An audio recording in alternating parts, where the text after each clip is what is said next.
अच्छा, मैंने आप लोगों को होमवर्क दिया था बेटा लास्ट क्लास में, आई थिंक नाइट्रेट आयन का NO3 माइनस बनाया उसका फॉर्मल चार्ज। ठीक,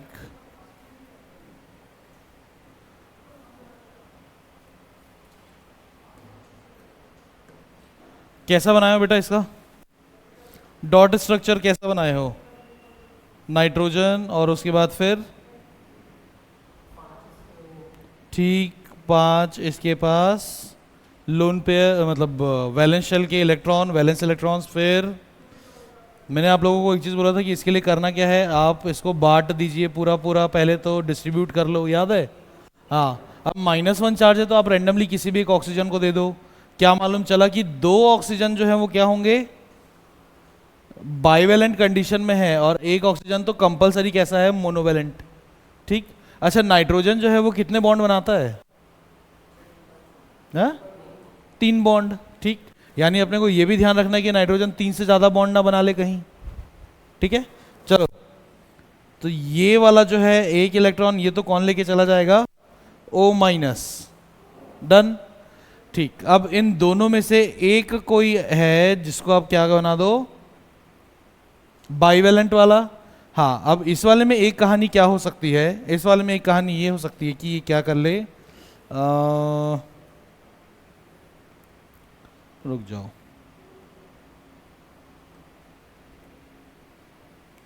इसको ऐसे बनाने के बजाय इसको सीधा सीधा ऐसे बनाओ। ठीक, ये हो गया ऑक्सीजन, कौन सा वाला, दूसरा वाला। अब उसको हम लोग बाइवेलेंसी तो दे नहीं रहे, तो उसको क्या देते हैं हम लोग, 3 लोन पेयर ऑफ इलेक्ट्रॉन। और बच गया क्या, ये भी मोनोवेलेंट है तो इसके पास भी 3 लोन पेयर ऑफ इलेक्ट्रॉन। इसने 2 बॉन्ड बना के रखे तो इसके पास 2 lone pair of electron. Done. चलिए अब बताइए,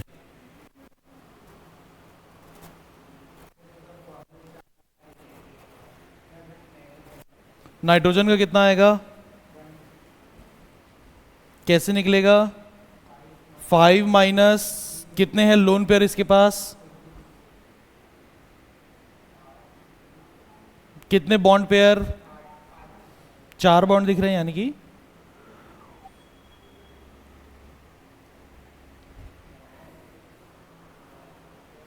ठीक। ऑक्सीजन ये वाले को, चलो इसको हम लोग OA, इसको मान लेते हैं OB, इसको मान लेते हैं OC। ठीक, तो OA के लिए कितना आएगा बेटा, number of electrons in valence shell 6 minus number of electrons in lone pair 4 minus 1/2 into number of electrons in bond pair, कितना होगा, 6 माइनस 4 माइनस 2, यानी कितना हो गया, डन। चलिए अब OB को देख लो भाई, number of electrons in valence shell कितना,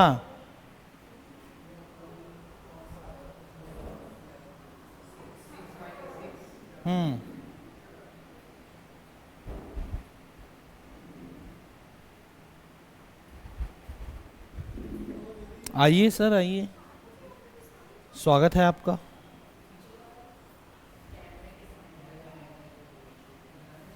OC के लिए कितना आएगा, अरे OC के लिए कितना आएगा, ये OC है, इसके लिए number of electrons in valence shell 6, number of electrons in lone pair 6 minus 1/2 number of electrons in bond pair, कितना हो गया, ये भी 2।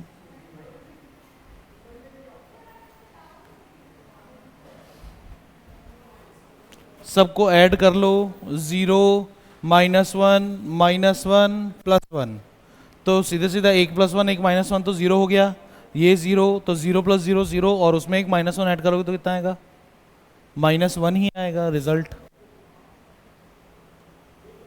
ठीक,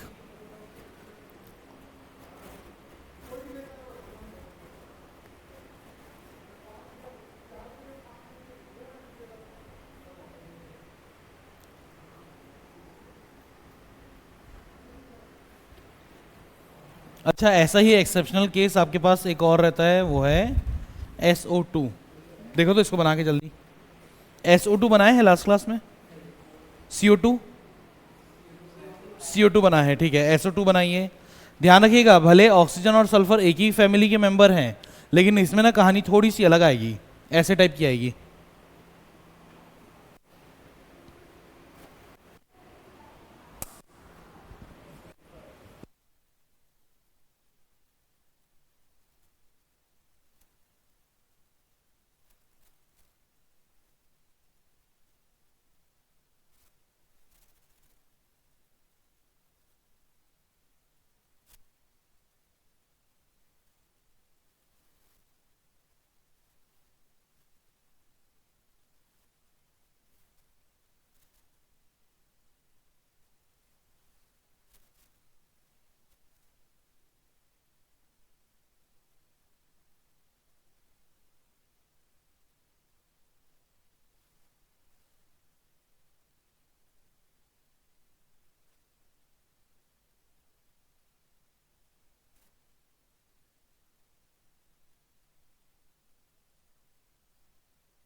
SO2 का डॉट स्ट्रक्चर बना बेटा। सल्फर आउटर मोस्ट शेल में कितने सेल? ठीक है,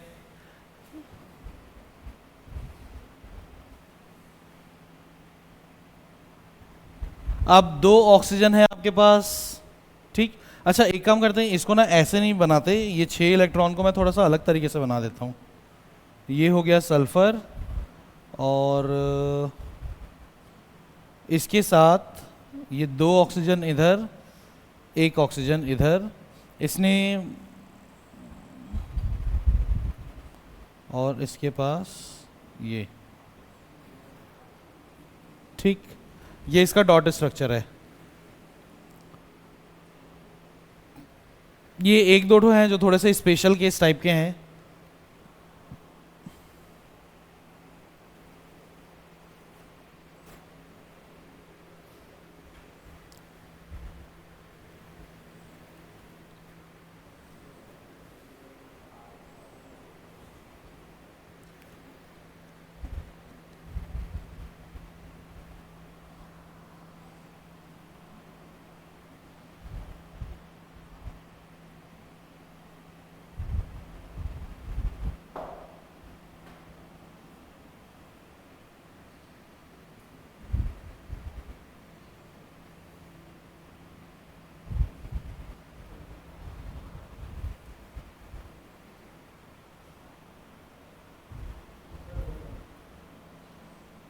क्या क्या किए हो? यही किए हो?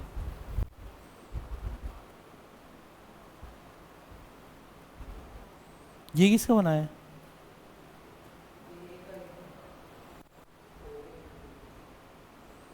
ये 3 - 1।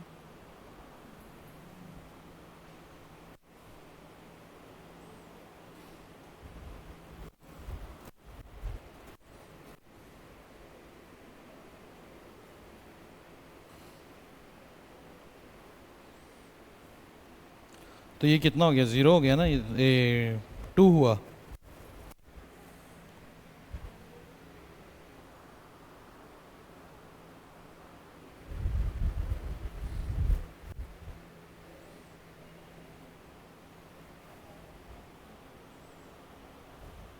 एक मिनट मैं अभी देख लेता हूँ।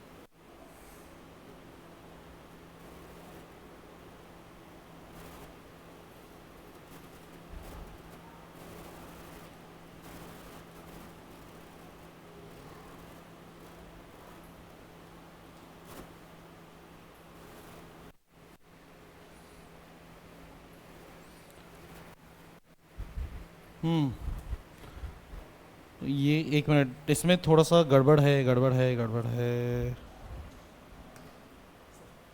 Thank you sir.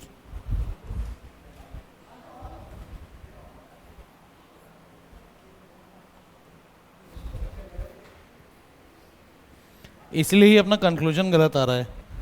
सल्फर जो है इसके पास आउटर मोस्ट शेल में कितने सेल? हाँ, तो 1 2 3 4 5 6। ठीक, दो ऑक्सीजन है, वो दोनों ऑक्सीजन कैसे गए? Bivalent type. इनके पास कितना हो गया? सॉरी, ऐसा और ऐसा।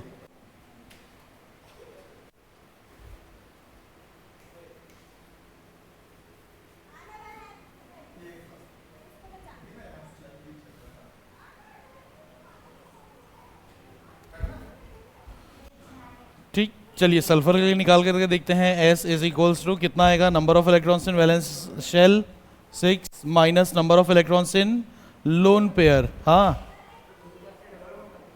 हाँ, क्योंकि दोनों ऑक्सीजन कैसे हैं? बाईवेलेंट टाइप के है ना, और 6 इलेक्ट्रॉन था, हो गया इसका 6 electron adjust, minus number of electrons in shared electron कितने? कितना हुआ? 6 minus 2 minus 4, 6 minus 6 is equals to 0। Done.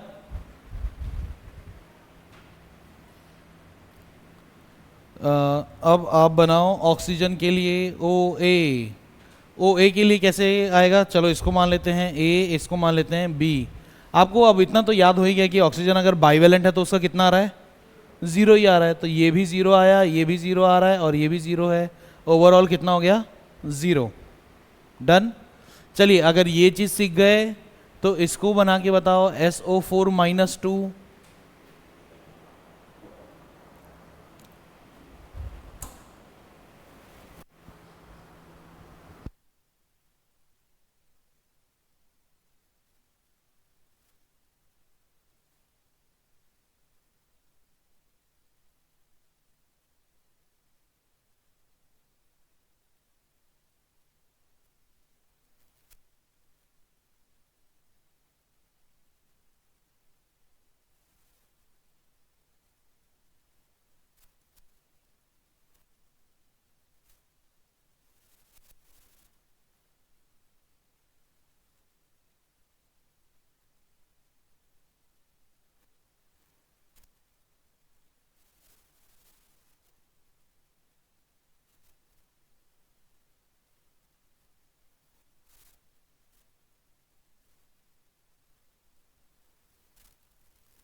Done.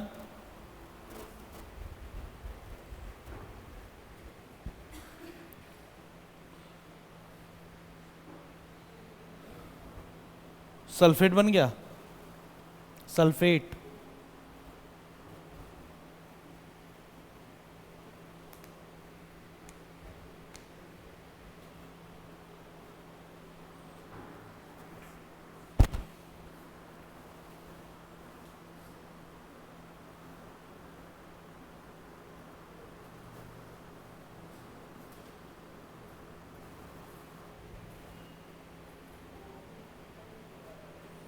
हो गया।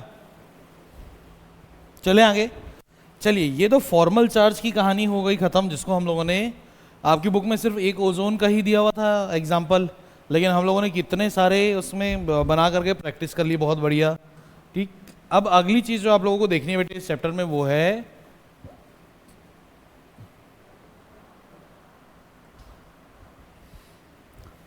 Bond parameters.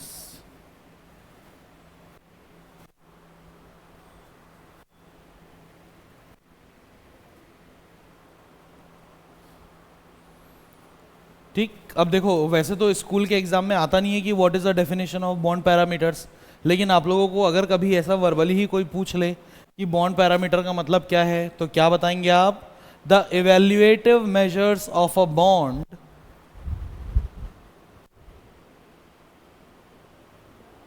The evaluative measures of a bond, यानी कि किसी एक बॉन्ड को आप किसने कितने मतलब किस किस बेस पे इवेल्युएट कर सकते हो। ठीक। The evaluative measures of a bond are called the bond parameters.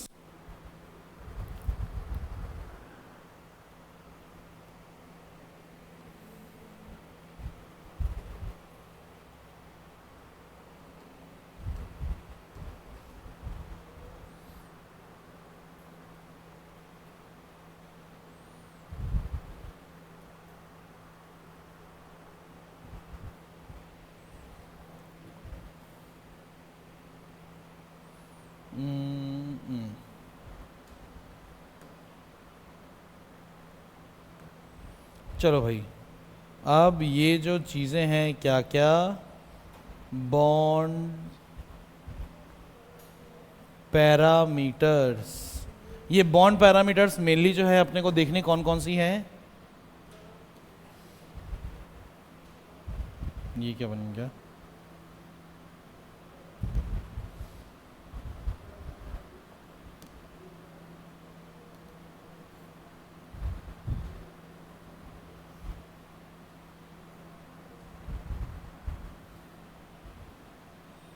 छोड़ो, मैं ऐसे ही लिख लेता हूँ।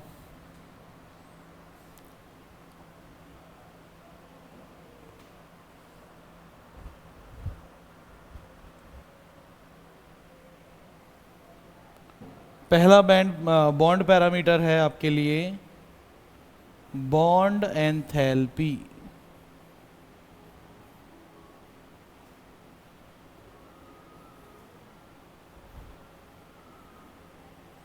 जिसको आप बॉन्ड एनर्जी भी कहते हो।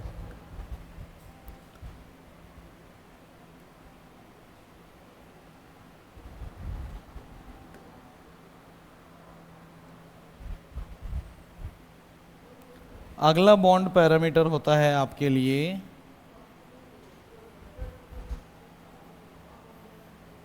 Bond angle. अगला बॉन्ड पैरामीटर होता है आपके लिए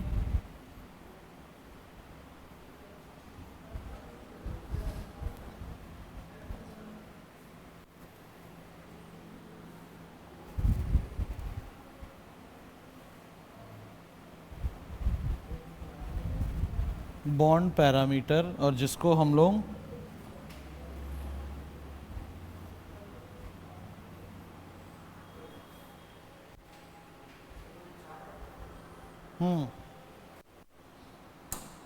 फटाफट लिखिए इनके बारे में, उसके बाद फिर हम लोग चालू करेंगे बॉन्ड एंथैल्पी से।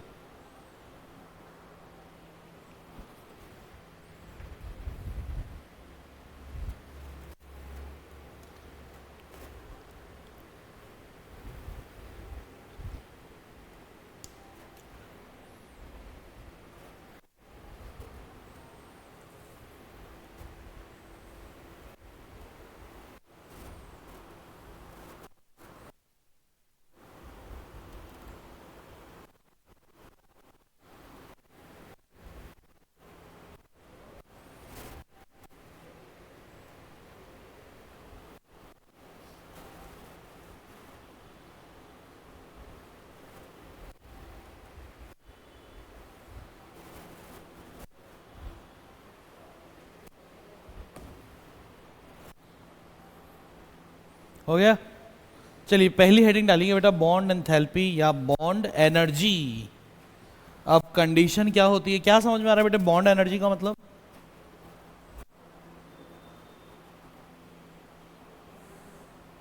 जी सर, एग्जैक्टली बस उसमें एक वर्ड हम लोग जोड़ रहे हैं, लिखिएगा the energies associated with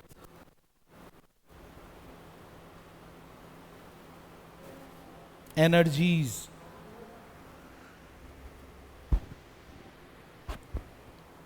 associated with a bond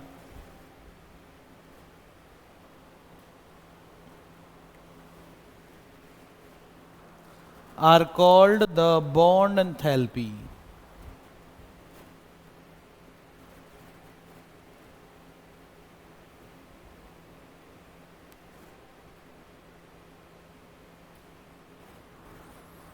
ठीक, the energies associated with a bond are called bond enthalpy. अच्छा एक चीज याद रखो बेटा, जहां पे भी ये वर्ड एंथैल्पी आएगा उसको हम लोग डिनोट करेंगे किससे? डेल्टा एच से। फिर वो ये वाला चैप्टर हो चाहे इसके बाद थर्मोडायनेमिक्स वाला चैप्टर हो, थर्मोडायनेमिक्स वाले चैप्टर में फिर से आएगा ये एंथैल्पी। ठीक है, चलो अब देखो भाई बॉन्ड एंथैल्पी या ये होता कैसे है। आप लोग एक चीज जान लीजिएगा कि जब कोई दो एटम्स के बीच में इलेक्ट्रॉन शेयर हो या इलेक्ट्रोस्टैटिक अट्रैक्शन हो जिसके कारण बॉन्ड बनता हो, ठीक, तो जब कभी भी बॉन्ड फॉर्म होगा, बॉन्ड फॉर्म्स, उस कंडीशन में हमेशा एनर्जी इज रिलीज्ड। जब भी बॉन्ड बनेगा एनर्जी रिलीज होगी। जब उस बॉन्ड को आपको तोड़ना होगा तो आप उतनी ही अमाउंट ऑफ एनर्जी उसको दे दो, ठीक, तो उस टाइम पे मतलब उस कंडीशन में बॉन्ड टूट जाएगा। और उससे अगर ज़्यादा रिक्वायर्ड अमाउंट से ज़्यादा दोगे तो बॉन्ड तो टूटेगा ही टूटेगा। डन। अच्छा अब इसमें एक चीज़ ना बहुत इंपॉर्टेंट हो गई है बेटे कि बॉन्ड फॉर्म होता है अगर, तो उस कंडीशन में एनर्जी रिलीज होती है। और जो एनर्जी रिलीज होती है क्योंकि वो बॉन्ड के फॉर्म होने के कारण हुई है, रिलीज हुई है, तो ये क्या कहलाएगा? ये कहलाएगा बेटे बॉन्ड फॉर्मेशन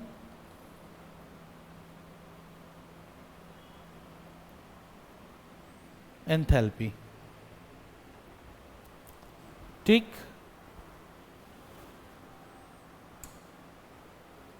लिख लो जल्दी।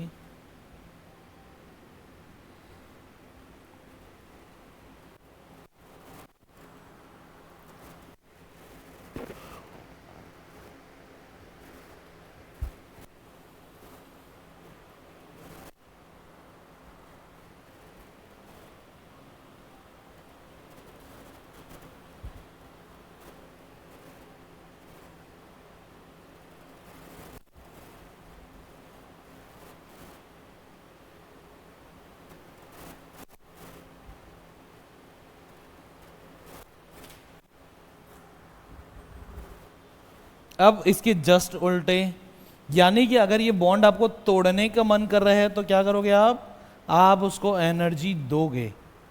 तो जब कोई मॉलिक्यूल उस एनर्जी को एब्जॉर्ब करता है तो ऑब्वियसली उसका इंटरनल एनर्जी बढ़ जाएगा ना, और वो क्या करेगा? बॉन्ड तोड़ करके भागेगा इधर उधर जान बचा के। यानी कि जब आपको क्या करना हो बेटे, व्हेन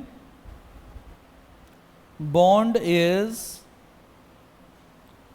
क्लीव्ड, क्लीव्ड का मतलब क्लीव्ड,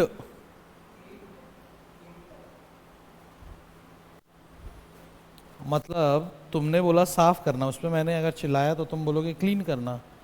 साफ और क्लीन में क्या फर्क है सर?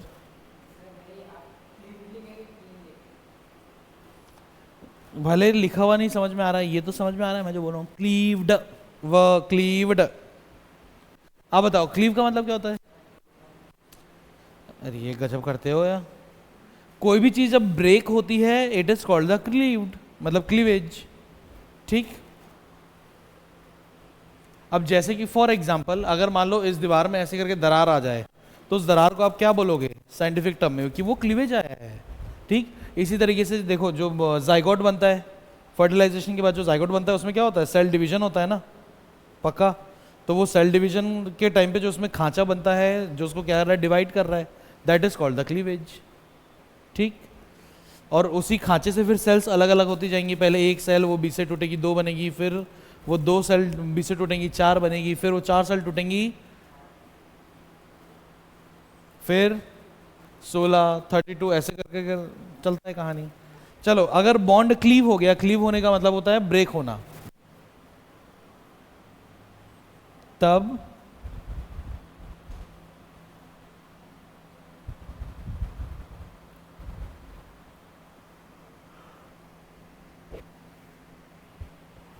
Energy is absorbed. ठीक।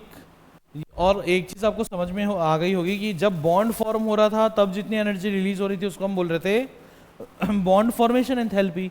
अब बॉन्ड डिसोसिएट कर रहे हैं, उस कंडीशन में जो अमाउंट ऑफ एनर्जी एब्जॉर्ब होगी मॉलिक्यूल से, जिसका यूज करके या जिसके कारण वो बॉन्ड टूटेगा, उसको नाम क्या देंगे हम लोग? Bond dissociation enthalpy.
गया सर, एकदम खड़े खड़े खड़े खड़े ना पैर दुख रहे।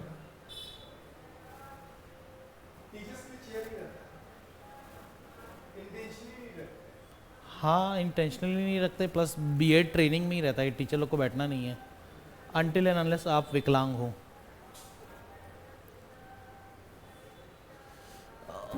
अब ये कैसे इसमें स्ट्रेंथ कम होती जा रही है? तो वो लड़की, फिर वो, हाँ, और वो डीएवी वाला लड़का, तो उन लोग लाइव हैं?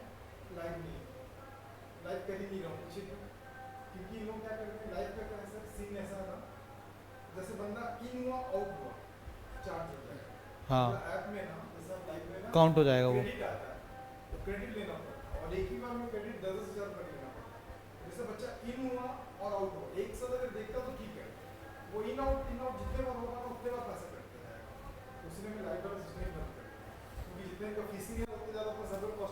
सही बात है।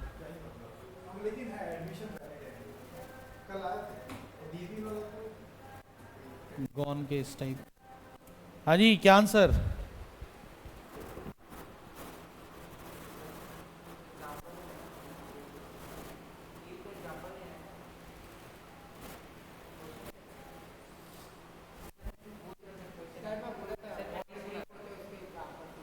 हाँ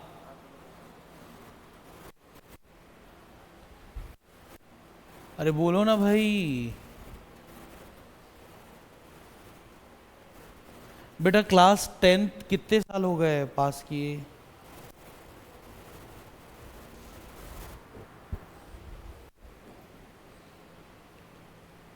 डिकम्पोजिशन रिएक्शन याद है?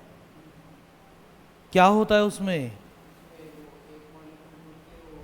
एक ही मॉलिक्यूल के जितने बॉन्ड्स हैं वो सब आपस में टूट टूट के छोटा छोटा छोटा छोटा प्रोडक्ट देते हैं, तो वो क्या है, एक तरीके से डिसोसिएशन है। ठीक, और फॉर्मेशन किसमें मान सकते हो? कॉम्बिनेशन रिएक्शंस को। डन।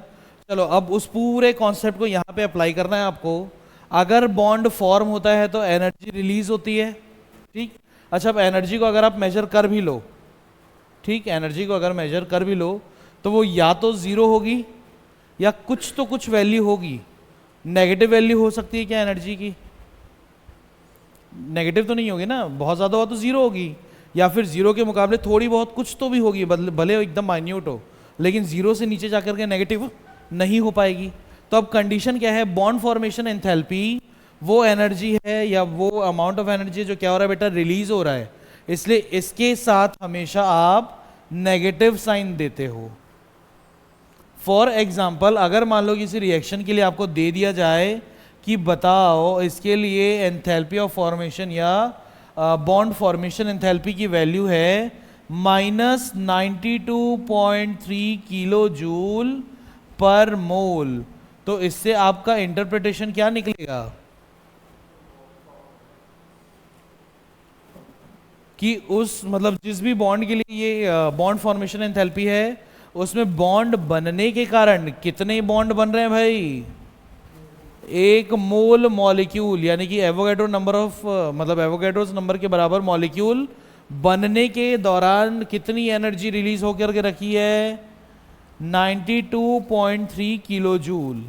माइनस और प्लस का सिर्फ इतना ही यूज है कि ये बताते हैं कि माइनस का मतलब वो गया था और प्लस का मतलब वो एब्जॉर्ब हुआ, वैल्यू वही है। ठीक, इसी तरीके से आप इसको देखो, अगर मान लो आप लोगों को दे दे कि किसी मॉलिक्यूल के लिए डेल्टा डिसोसिएशन यानी कि डिसोसिएशन एंथैल्पी ये कितनी है, मान लो ये है +103.8 किलो जूल पर मोल, तो इससे क्या कंक्लूजन निकालेंगे आप?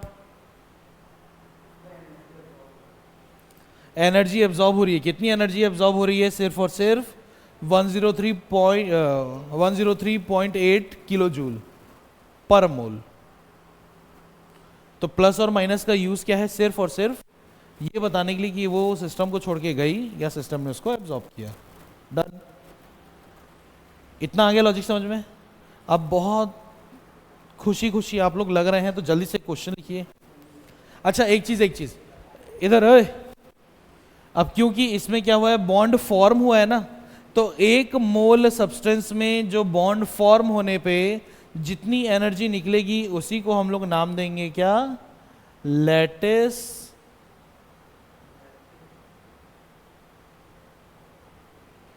ठीक।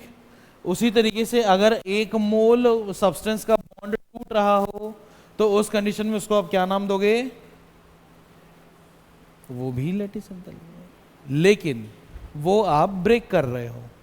डन। इस किसका, ये तो एक एग्जांपल ही है बेटे,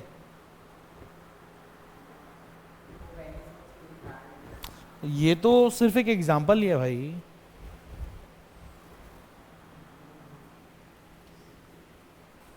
हो गया, एक आध क्वेश्चन करें, चलो एक क्वेश्चन लिखो।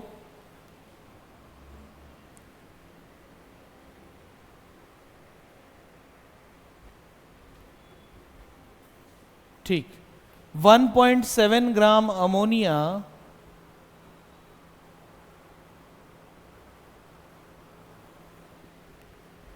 अमोनिया ऐसे लिखते हैं बेटे, NH3 नहीं लिखोगे, अब 11th में हो।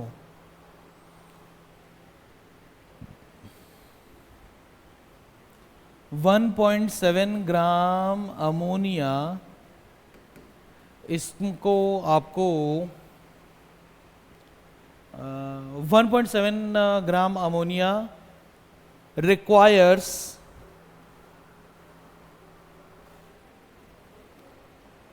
150 kilo joule energy.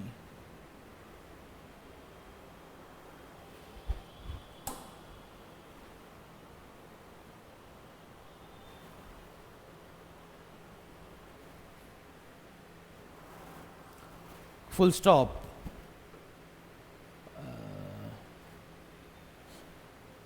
Predict it's bond dissociation enthalpy.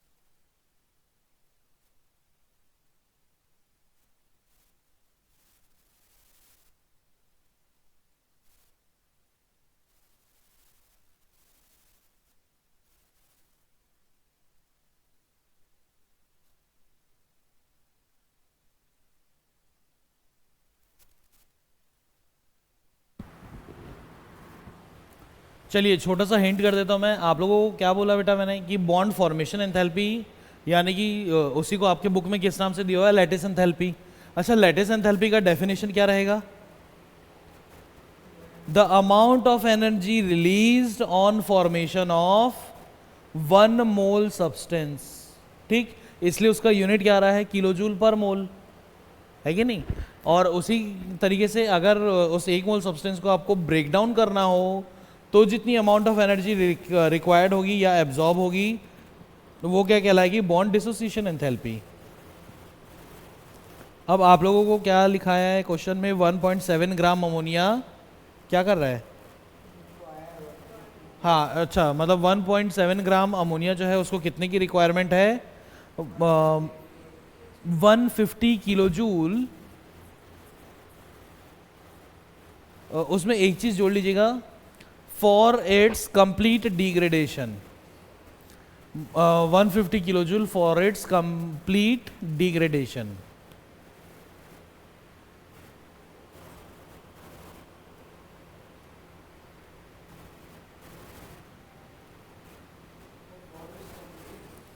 Degradation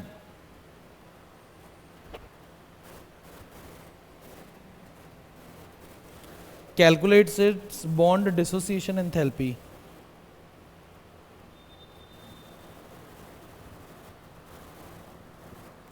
चलो बनाओ जल्दी। 1.7 ग्राम का दिया है और आपको मालूम है उसके लिए जीएमएम वैल्यू कितनी आएगी,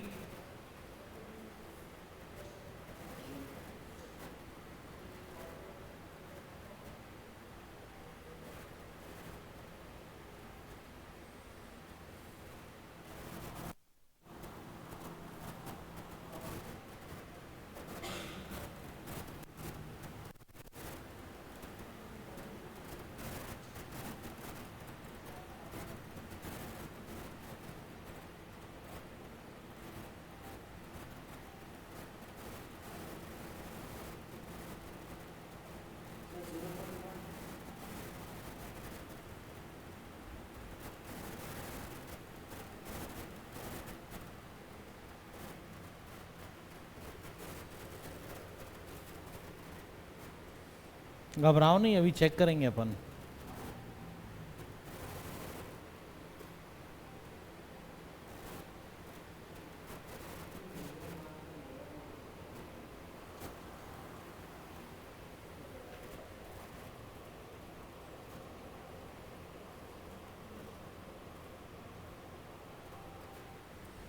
कितना हुआ?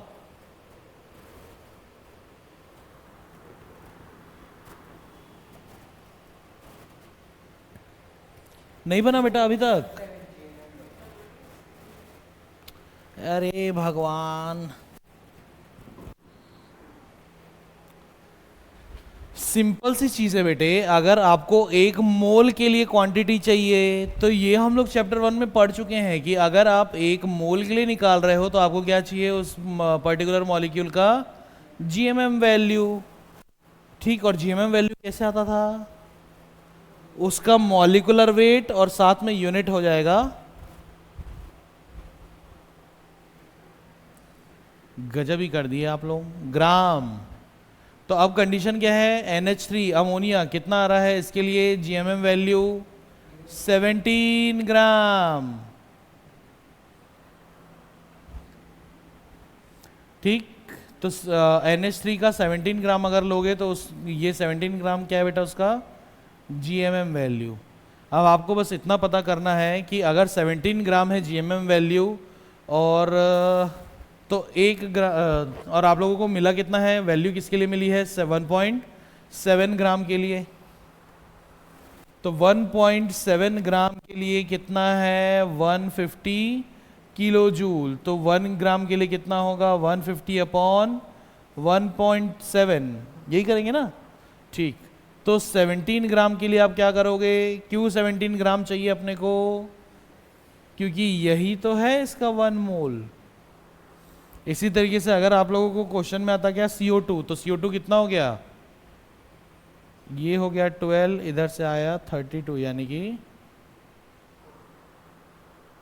पक्का। तो अब देखो 17 ग्राम कितने के बराबर होगा, 150 अपॉन 1.7 इंटू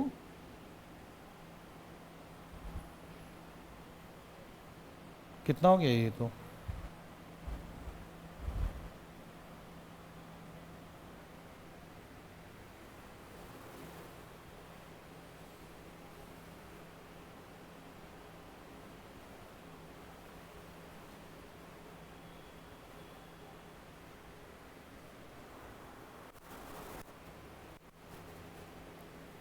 हो गया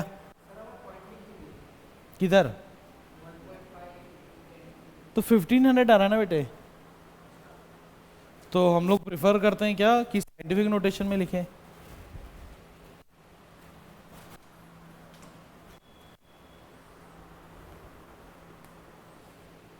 डन। तो फिर से रिकॉल कर लो, आज हम लोगों ने पढ़ा क्या क्या है, कि हम लोगों ने एक तो पढ़ी है लैटिस एंथैल्पी। लैटिस एंथैल्पी क्या है, 1 मोल ऑफ सब्सटेंस को बनाने पे जितना अमाउंट ऑफ एनर्जी रिलीज होगा दैट विल बी कॉल्ड है।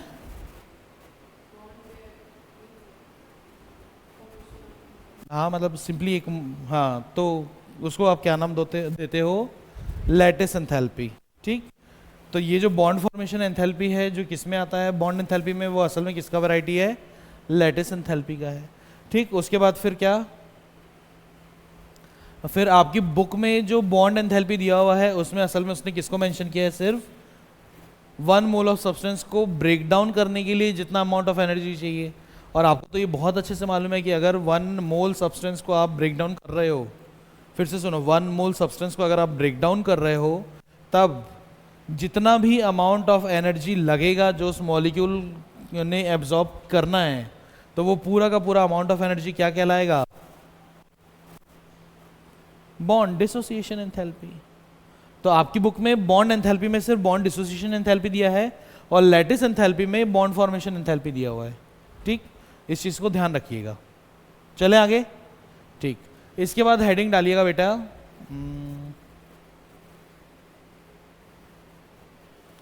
इसके बाद आप हेडिंग डालिए बॉन्ड एंगल।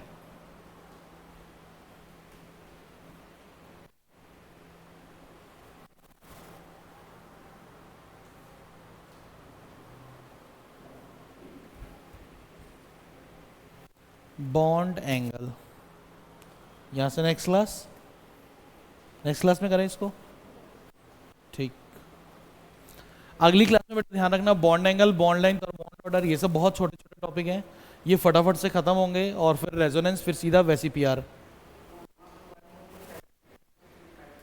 हाँ 17 ग्राम से, क्योंकि NH3 का मोलर वेट कितना आता है 17, और जितना उसका मोलर वेट आता है उतना ही ग्राम में ले लोगे तो वो 1 मोल के बराबर होता है। और अपने को ये किसके लिए हिसाब किताब किसके लिए करना रहता है जनरली, 1 मोल के लिए, इसलिए तो इसकी यूनिट क्या थी, किलोजूल पर मोल। आया समझ में? इसलिए भले 1.7 ग्राम का मिला था डेटा, लेकिन हम लोगों ने किसके लिए निकाला, 17 ग्राम के लिए। हाँ एग्जैक्टली। ठीक, चलिए आगे की कहानी नेक्स्ट क्लास।